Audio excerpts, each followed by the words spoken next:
स्वागत है आप सभी का हमारे यूट्यूब चैनल में। और आज के इस वीडियो में हम शुरू करने जा रहे हैं सीबीएसई बोर्ड के क्लास 10th की हिस्ट्री के पहले chapter the rise of nationalism in Europe का एक सब टॉपिक। और इस टॉपिक का नाम है the making of Germany and Italy. इसके पहले वाले जो भी प्रीवियस टॉपिक्स हैं इस चैप्टर के, उसके ऊपर हमने अलग से 3 पार्ट्स में वीडियो बनाए हैं। ये उसी सीरीज का चौथा पार्ट है और इस पार्ट में हम जानेंगे कि जर्मनी और इटली का यूनिफिकेशन कैसे हुआ, उससे जुड़ी हर छोटी बड़ी बातें जो आपके एग्जामिनेशन में मल्टीपल चॉइस क्वेश्चन के रूप में या वन वर्ड क्वेश्चन के रूप में या शॉर्ट आंसर टाइप क्वेश्चन या लॉन्ग आंसर टाइप क्वेश्चन के रूप में आपके एग्जाम में आ सकते हैं, उन टॉपिक्स पर चर्चा करेंगे। यदि आप क्लास 10th बोर्ड के एग्जाम की तैयारी कर रहे हैं या आप एनटीएससी एग्जाम की तैयारी कर रहे हैं तो आपके लिए वीडियो बहुत उपयोगी सिद्ध होगा। इस वीडियो को ठीक से देखने के बाद आप इस योग्य जरूर हो जाएंगे कि आप अपने प्रश्नों का उत्तर आराम से दे सकें। इसलिए आप इस वीडियो को पूरा ध्यान से देखें, अंत तक देखें, और यदि अच्छा लगे तो आप इसे लाइक करें, दोस्तों के साथ शेयर करें और अपने वैल्यूएबल कमेंट्स हमको ज़रूर बताएं। आपके सजेशंस का हमेशा स्वागत है। और यदि आप इस हमारे चैनल में पहली बार आए हैं तो आप हमारे चैनल को सब्सक्राइब करें, बेल आइकन को प्रेस करें ताकि आपको हमारे आने वाले वीडियोस की नोटिफिकेशन सबसे पहले मिल जाए। इस वीडियो में आप देखेंगे कि हमने पूरे इस टॉपिक के इम्पॉर्टेंट पॉइंट्स को बाहर निकाल लिया चैप्टर से और नोट्स के रूप में हमने उसको अरेंज किया है। और जहाँ जहाँ इम्पॉर्टेंट क्वेश्चंस हैं उस पोर्शंस को हमने हाईलाइट कर दिया है। तो जो भी हाईलाइटेड पोर्शंस हैं वो इम्पॉर्टेंट क्वेश्चंस आपके एग्जाम में हो सकते हैं, और कुछ ऐसे भी पॉइंट्स हैं जिसको हमने अंडरलाइन किया हुआ है, वो शॉर्ट आंसर टाइप क्वेश्चंस के आंसर हैं या लॉन्ग आंसर टाइप क्वेश्चंस के आंसर्स हैं। आप उनको भी ध्यान से देखेंगे और इन सारे पॉइंट्स को आप ठीक से याद करें। आइए शुरू करते हैं। The making of Germany and Italy. Germany और इटली का निर्माण कैसे हुआ? तो सबसे पहला टॉपिक जर्मनी का है। Can the army be the architect of a nation? ये प्रश्न है, जर्मनी से जुड़ा हुआ प्रश्न है कि क्या आर्मी एक राष्ट्र का निर्माता हो सकती है? क्या एक सेना एक नेशन का आर्किटेक्ट हो सकती है? पहला पॉइंट है, आफ्टर 1848 के बाद nationalism in Europe moved away from its association with democracy and revolution. 1848 के बाद यूरोप में जो राष्ट्रवाद था वह अलग होने लगा। किससे? डेमोक्रेसी से और रिवॉल्यूशन से। यानी कि अब राष्ट्रवाद लोकतंत्र से और क्रांति से ये अलग लगा होने। Nationalist sentiments were often mobilised by conservatives. और जो नेशनलिस्ट सेंटिमेंट्स था, जो राष्ट्रवादी भावनाएं थी, अब उनको मोबिलाइज किया जाने लगा कंजर्वेटिव्स लोगों के द्वारा। अब जो कंजर्वेटिव्स थे, जो रूढ़िवादी थे, उन्होंने राष्ट्रवादी भावनाओं का इस्तेमाल करना शुरू किया फॉर प्रोमोटिंग स्टेट पावर, ताकि वह अपने राज्य की शक्ति को बढ़ा सकें, and achieving political domination over Europe, और यूरोप के बाकी जो क्षेत्र हैं उस पर अपना राजनीतिक प्रभुत्व जमा सकें। तो जो राष्ट्रवादी थे उन राष्ट्रवादियों का इस्तेमाल अब कंजर्वेटिव लगे करने, और वो कंजर्वेटिव उनको मोटिवेट करते थे ताकि अपने स्टेट पावर को प्रमोट कर सकें और यूरोप के बाकी हिस्सों पर अपना राजनीतिक प्रभुत्व स्थापित कर सकें। दूसरा पॉइंट है, nationalist feelings were widespread among middle class Germans who in 1848 tried to unite the different regions of the German Confederation into a nation state governed by an elected parliament। जो Germany के middle class के लोग थे उनके बीच nationalist sentiments, nationalist feelings, राष्ट्रवादी भावनाएं व्यापक रूप से फैली हुई थी। और ये वे लोग थे जिन लोगों ने 1848 में प्रयास किया था कि जो जर्मन कॉन्फेडरेशन के छोटे छोटे अलग अलग रीजन्स थे, ये उनको चाहते थे नेशन स्टेट के रूप में ट्रांसफॉर्म करने की इच्छा रखते थे। वो चाहते थे कि उनको नेशन स्टेट के रूप में बदल दिया जाए और वो एक ऐसा नेशन स्टेट हो जो इलेक्टेड पार्लियामेंट के द्वारा गवर्न होता हो।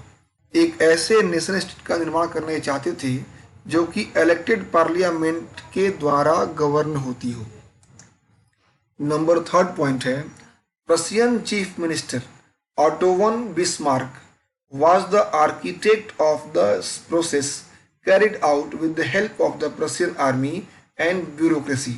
ये बहुत इंपॉर्टेंट क्वेश्चन है, आपके एग्जाम में आता है. Who is known as the architect of the process of unification of Germany?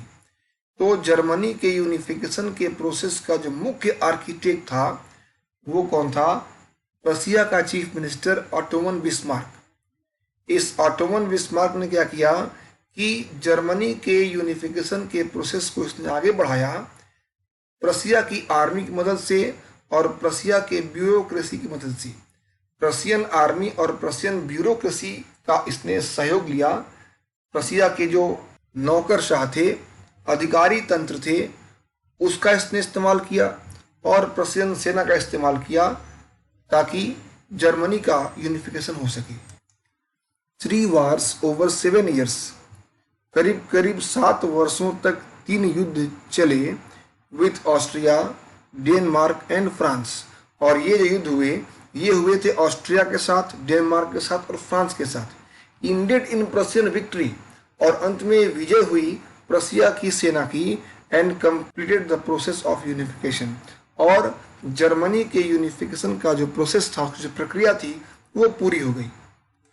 तो ये बहुत इंपॉर्टेंट पॉइंट है, जरूर रखेंगे इसको आप, कि जर्मनी का यूनिफिकेशन कैसे हुआ. अगर आप एग्जाम में क्वेश्चन आए तो आप ऑटो वन बिस्मार्क के रोल को जरूर एक्सप्लेन करेंगे और ये जरूर बताएंगे कि 7 ईयर्स में 3 वार्स हुए जो ऑस्ट्रिया, डेनमार्क और फ्रांस के साथ हुए, जिसमें प्रसिया की विक्ट्री हुई थी और इस तरह से जर्मनी का यूनिफिकेशन पूरा हुआ था. On the bitterly cold morning of 18 जनवरी 1871, 18 जनवरी 1871 के ठंडी के मौसम में एक बहुत ही बिटर कोल्ड था और N assembly comprising the princess of the German states, और एक असेंबली कन्वेन की गई, एक असेंबली की बैठक हुई जिसमें जर्मन स्टेट्स के प्रिंसेस शामिल थे.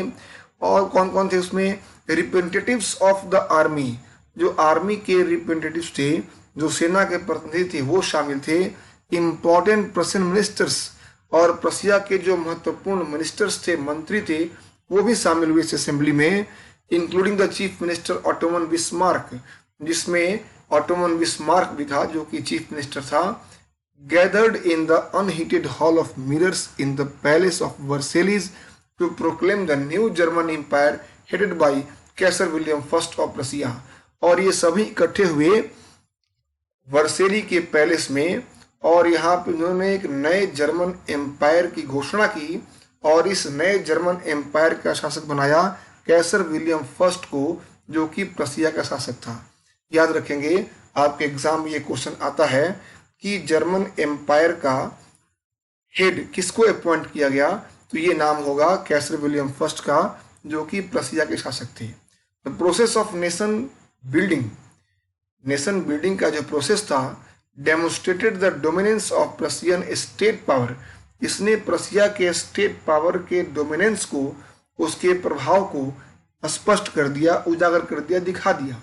The currency, banking, legal and judicial system in Germany were modernised. और जर्मनी के यूनिफिकेशन के बाद वहाँ की करेंसी, मुद्रा व्यवस्था, बैंकिंग व्यवस्था, लीगल सिस्टम जो था वहाँ का और जो जुडिशियल सिस्टम था, इन सभी को मॉडर्नाइज किया गया. तो इस तरह से 1871 तक जर्मन यूनिफिकेशन का प्रोसेस पूरा हो गया और वर्सेली के पैलेस में कैसर विलियम फर्स्ट, जो कि प्रसिया के शासक थे, इनको यूनिफाइड जर्मनी का शासक घोषित कर दिया गया. अब जो टॉपिक है वो दूसरा टॉपिक है Italy unified, unification of Italy. ठीक है ना. अब आप ये पढ़ें कि इटली का यूनिफिकेशन कैसे हुआ. नंबर 1 पॉइंट जो है, लाइक जर्मनी की तरह ही Italy too had a long history of political fragmentation. Germany की तरह से ही इटली का भी एक बहुत लंबा इतिहास था राजनीतिक बिखराव का.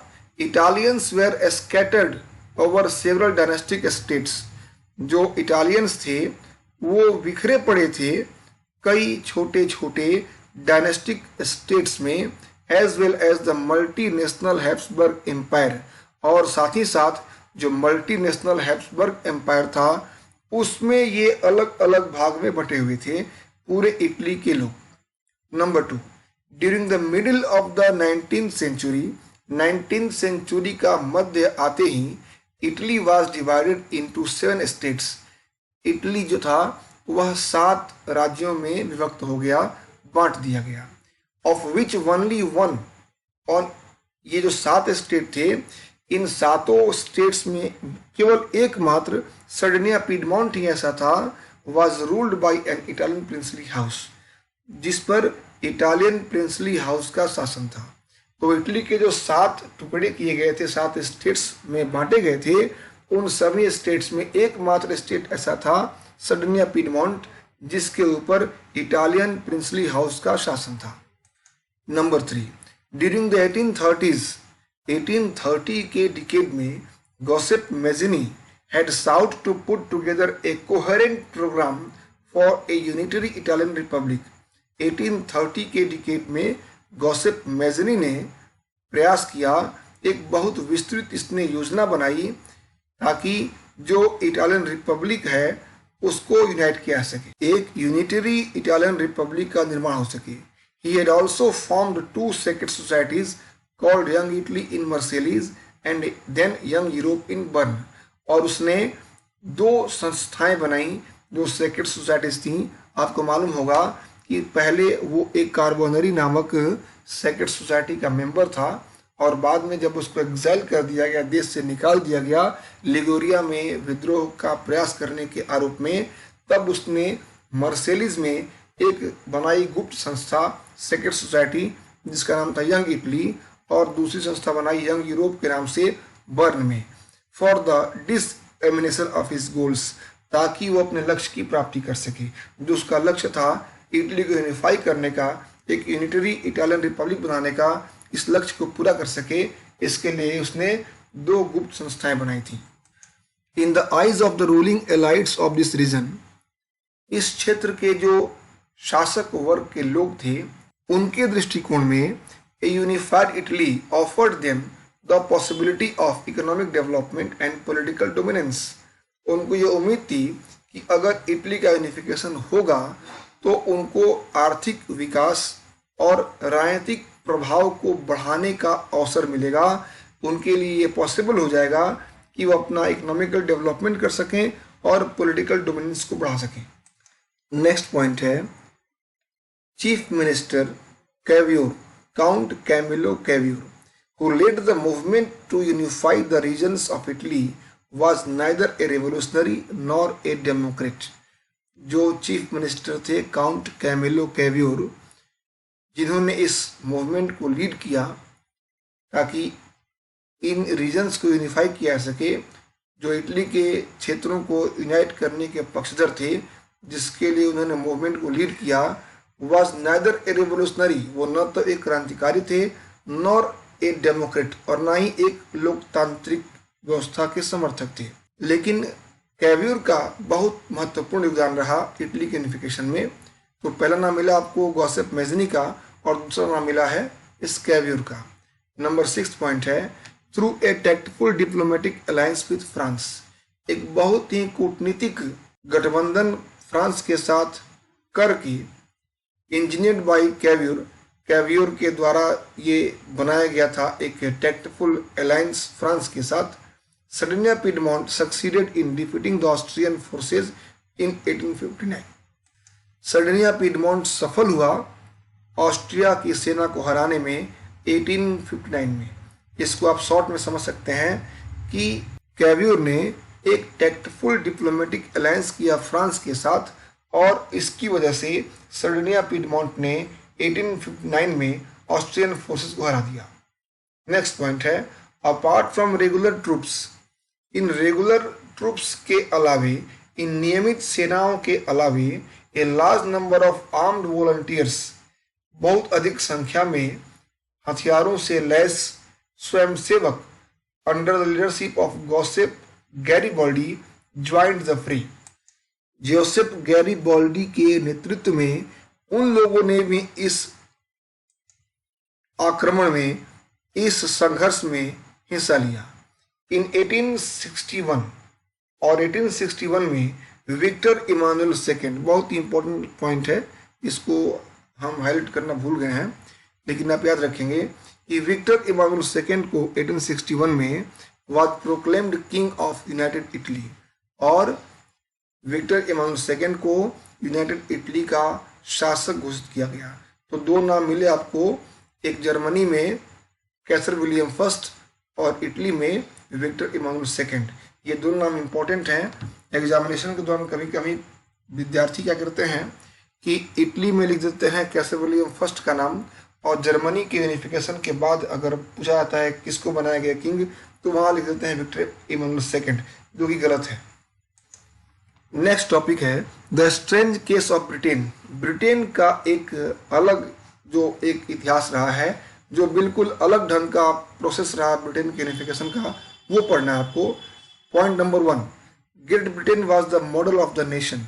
ग्रेट ब्रिटेन नेशन का एक मॉडल था, and prior to the 18th century there was no British nation. और 18th सेंचुरी के पहले ब्रिटिश नाम का कोई राष्ट्र ही नहीं था।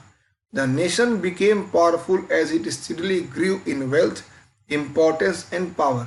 और यह राष्ट्र पावरफुल कैसे हुआ? जब इसका धीरे धीरे वेल्थ बढ़ा, इसकी संपदा बढ़ी, इसका महत्व बढ़ा और इसकी शक्ति बढ़ी, तो इसी के साथ यह राष्ट्र एक मजबूत राष्ट्र के रूप में सामने आया। सेकेंड पॉइंट है, in Britain the formation of the nation state was not the result of a sudden upheaval और रिवोल्यूशन।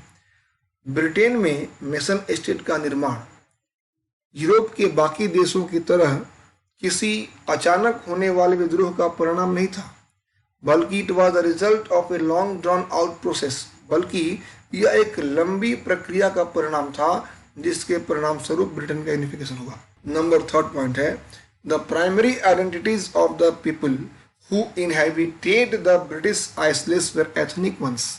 जो ब्रिटिश आइसलेस में रहने वाले वहाँ के मूल निवासी थे, जिनकी प्राथमिक पहचान थी अलग अलग एथनिक ग्रुप के रूप में, जनजातीय समूहों के रूप में, वो थे इंग्लिश, वेल्स, स्कॉट और आयरिश। नंबर फोर्थ पॉइंट है, the English parliament had seized power from the monarchy in 1688 at the end of a protracted conflict. 1688 में ब्रिटेन में हुआ एक ग्लोरियस रिवॉल्यूशन, गौरवपूर्ण क्रांति, और इस क्रांति के द्वारा इंग्लिश पार्लियामेंट ने राजा से शक्तियों को छीन लिया। And it was the instrument through which a nation state with England at its center came to be forged।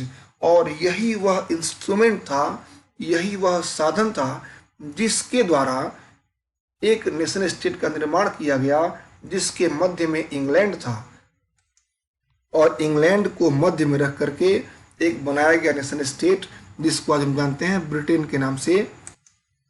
तो पार्लियामेंट ने राजा से पावर छीन करके 1688 में इस प्रक्रिया की शुरुआत कर दी। नेक्स्ट पॉइंट है, the act of union 1707 between England and Scotland. England और स्कॉटलैंड के बीच एक्ट ऑफ यूनियन पास हुआ 1707 में, that resulted in the formation of the United kingdom of great Britain. और इसका परिणाम हुआ कि एक United kingdom of great Britain का निर्माण हुआ।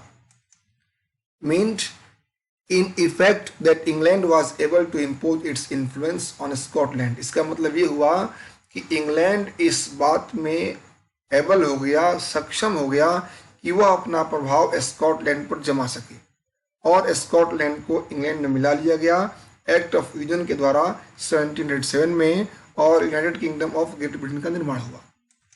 नेक्स्ट पॉइंट है, After a failed revolt led by Wolfe and his United Irishmen 1798 में, आयरलैंड में जो आयरिश लोग थे, उन लोगों के सहयोग से वोल्फ ने एक रिवोल्ट करने का प्रयास किया 1798 में, और उसके इस रिवोल्ट को दबा दिया गया। And then Ireland was forcibly incorporated into the United Kingdom in 1801। और आयरलैंड को फोर्सिबली बलपूर्वक मिला लिया गया 1801 में United kingdom of great Britain में। तो इस तरह से स्कॉटलैंड और आयरलैंड दोनों को ब्रिटेन का पार्ट बना लिया गया। नेक्स्ट पॉइंट है the symbols of the new Britain. नए ब्रिटेन का जो सिंबल्स था, कौन कौन से सिंबल्स थे? The British flag, Union Jack, जो ब्रिटेन का फ्लैग था जिसका नाम था यूनियन जैक, याद रखेंगे कि the name of the British flag was Union Jack. और द नेशनल एंथम, और जो ब्रिटेन का नेशनल एंथम था, राष्ट्रगान था, God save our noble king. और the English language were actively promoted, इन सभी को प्रमोट किया गया बहुत ही एक्टिवली, बहुत ही जागरूकता पूर्वक। और इस तरह से इंग्लैंड का यूनिफिकेशन पूरा हो गया। तो आप याद रखेंगे कुछ खास बातें इसमें हैं कि 1688 का जो ग्लोरियस रेवोल्यूशन हुआ वो रेवोल्यूशन, 1707 का एक्ट ऑफ यूनियन जो इंग्लैंड और स्कॉटलैंड के बीच हुआ था, जिसके द्वारा United kingdom of great Britain निर्माण हुआ। और तीसरा, आयरलैंड को कैसे मिलाया गया इंग्लैंड में, ब्रिटेन में 1801 में। ये सारी बातें आप याद रखेंगे, इससे आप डील कर सकेंगे कि ब्रिटेन का यूनिफिकेशन कैसे हुआ। आपके एग्जाम में आता है कि कैसे ब्रिटेन का यूनिफिकेशन एक स्ट्रेंज केस था और कैसे एक लॉन्ग डाउन प्रोसेस का परिणाम था। तो आप ये सारी बातें उसमें लिखेंगे और ये भी लिखेंगे कि जो ब्रिटिश फ्लैग था या जो नेशनल एंथम था ब्रिटेन का या जो इंग्लिश लैंग्वेज था, इसको कैसे प्रमोट किया गया। तो इस तरह से आपका जर्मनी का यूनिफिकेशन, इटली का यूनिफिकेशन और ग्रेट ब्रिटेन का यूनिफिकेशन पूरा हुआ। उम्मीद करते हैं कि आपको ये वीडियो बहुत ही उपयोगी लगेगा, आपको इससे बहुत ही फायदे होंगे और आप अपने एग्जामिनेशन में बहुत से प्रश्नों को हल करने में सक्षम हो जाएंगे। अगर वीडियो अच्छा लगा हो तो आप लाइक जरूर करें, दोस्तों के साथ शेयर करें और अपने वैल्यूएबल कमेंट्स हमको जरूर भेजें ताकि इसको और इम्प्रूव किया जा सके। Thank you for watching.